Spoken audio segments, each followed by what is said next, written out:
स्वागत है आप सभी का चंपारण न्यूज़ नेटवर्क में और मैं हूं हेमंत भट्ट। माघ मेला में तीर्थराज प्रयाग में हम हैं और लगातार आपको धर्म संसद और जो भी धर्म धुरंधर लोग आए हैं उनके प्रवचनों से आपको रूबरू करा रहे हैं। माघ मेला में अभी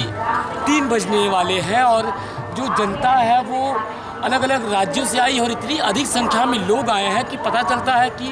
गंगा के प्रति और सनातन धर्म के प्रति क्या आस्था रखता है तीर्थराज प्रयाग उनके जीवन में।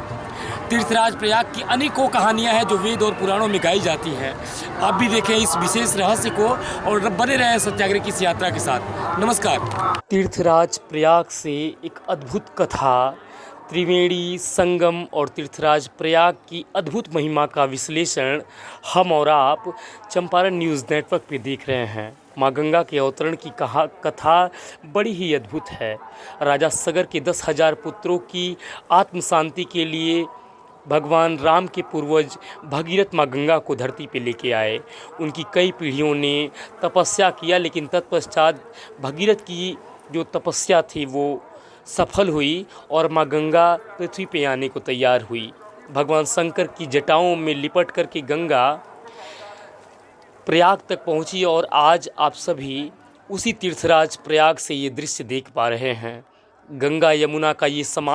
जो समागम है वो संगम कहलाता है और यहीं पे यमुना जो है उसकी जो लहरें हैं, जो यमुना का अस्तित्व है वो यहाँ पे गंगा में मिल कर के समाप्त होता है और आगे गंगा जो है वो अपनी यात्रा गंगा सागर में जा कर के पूरी करती है। तीर्थराज प्रयाग में पधारे देश के कोने कोने से जो श्रद्धालु हैं वो आप देख सकते हैं कि कितनी भारी तादाद में लोग कोने कोने से यहाँ पे आए हैं और माँ गंगा की निर्मल शांत और ठंडी लहरों में डुबकी लगा करके अपने मन को की शांति जो है वो खोजते हैं या उनको शांति मिलती है।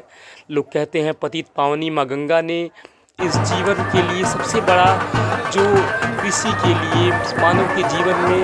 जो अपार विषमताएँ हैं उसको समाप्त करने के लिए माँ गंगा ने ऐसे बहुत सारे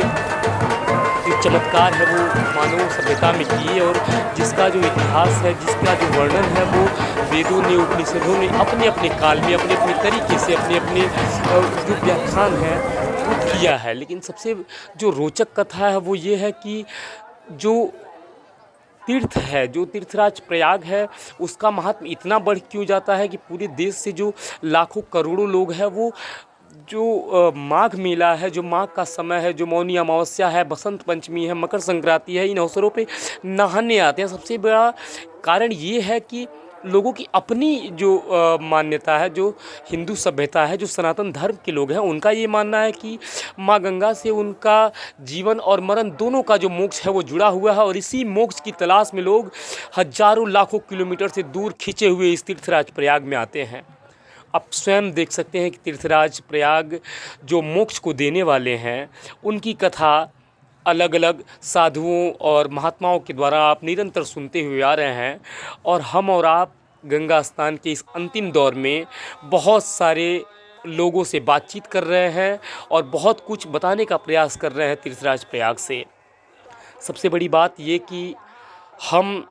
पिछले कई दिनों से इस माघ मेले में घूम रहे हैं, तीर्थराज प्रयाग के बारे में जानने का प्रयास कर रहे हैं, जहां प्रभु राम, भगवान भरत, महर्षि भरद्वाज, महर्षि याज्ञवल्क और भी बहुत सारे देवता जो है वो इस तीर्थ में हमेशा आते रहे हैं और इसी से इस तीर्थराज प्रयाग की महिमा जो है वो अलौकिक है, जिसका वर्णन शायद शब्दों में नहीं किया जा सकता। आप स्वयं देखिए कि ये इतनी भारी जो भीड़ है वो संगम के तट पे जा रही है और इस भारी भीड़ को नियंत्रित करने के लिए बहुत अधिक संख्या में जो प्रशासन के लोग हैं वो लोग लगे हुए हैं। पूरी निरंतरता के साथ जो है प्रशासन के लोग काम कर रहे हैं और तीर्थराज प्रयाग का ये जो मेला है वो बसंत पंचमी तक चलेगा और बसंत पंचमी को निश्चलानंद शंकराचार्य जो प्रभु हैं वो पधारेंगे इस माघ मेले में और जो भी कल्पवासी 1 महीने के लिए आते हैं मुझे लगता है कि वो बसंत पंचमी के बाद ही उस माघ मेले का समापन होता है। और इस तीर्थ में आए हुए सभी श्रद्धालुओं का मैं तहे दिल से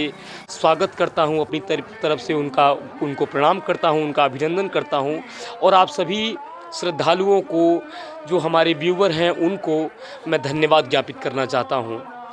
प्रयास हमारा है कि हर खबर को ग्राउंड जीरो पे जाकर निष्पक्षता से आप तक पहुंचाएं। आप सभी को नमस्कार।